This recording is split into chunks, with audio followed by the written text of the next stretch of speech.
Friends, ఇప్పుడే అందిన వార్త. సీఎం రేవంత్ రెడ్డికి వార్నింగ్ ఇచ్చిన ఈటెల రాజేందర్ అంటూ వార్తలు అయితే వస్తున్నాయండి. దీనికి సంబంధించి వివరాలు చెప్పడానికి వీడియో చేయడం జరుగుతుంది. చాలా మంది వీడియోస్ ఉన్నారు కానీ సబ్స్క్రైబ్ మర్చిపోతున్నారు. దయచేసి ఈ ఛానల్లో సబ్స్క్రైబ్ చేసుకొని బెల్ ఐకాన్ ఆల్ పైన ట్యాప్ చేయండి. ఇటువంటి ఇంపార్టెంట్ ఇన్ఫర్మేషన్ మిస్ అవ్వకుండా మీ ఫోన్ నోటిఫికేషన్ రూపంలో వస్తుందండి. చాలా మంది మీరు చూస్తున్నారు కానీ లైక్ చేయడం లేదండి. దయచేసి లైక్ చేయండి, ఇన్ఫర్మేషన్ అందరూ కూడా తెలుస్తుంది. రేవంత్ నోరు ఒళ్ళు దగ్గర పెట్టుకో, ఫోన్ ట్యాపింగ్ చేస్తున్నారు, ఖబర్దార్ అంటూ వార్నింగ్ ఇచ్చారు ఈటెల రాజేందర్.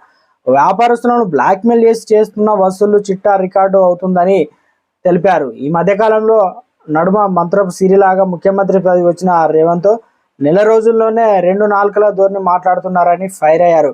మోదీ గారు మా పెద్దన్న, ఆయన ఆశీర్వాదం ఉంటే తెలంగాణ రాష్ట్రం అభివృద్ధి చెందుతుందని చెప్పారు. ఎన్నో సంవత్సరాలుగా అపరికృతంగా ఉన్న కొంపల్లి అల్వాల ఫ్లైఓవర్ కోసం 175 ఎకరాల రక్షణ రంగ భూమి కేటాయించారని చెప్పిన సీఎం మళ్ళీ మోదీ ఏంది అని మాట్లాడుతున్నారని ఆగ్రహించారు ఈటెల రాజేందర్. కేసీఆర్ కూడా అలానే మాట్లాడారు. ఆయనకు పట్టిన గతే మీకు పడుతుందని వార్నింగ్ ఇచ్చారు. నోరు ఒళ్ళు దగ్గర పెట్టుకో, అధికారం ఉందని ఏది పడితే అది మాట్లాడితే సహించడానికి ప్రజలు సిద్ధంగా లేరన్నారు. మల్కాజిగిరిలో ఎవరు వచ్చినా ఎన్ని డబ్బులు ఖర్చు పెట్టినా గెలిచేది బీజేపీ అని, ప్రజల ఆశీర్వాదం తమకే ఉంటుందని అన్నారు ఈటెల రాజేందర్.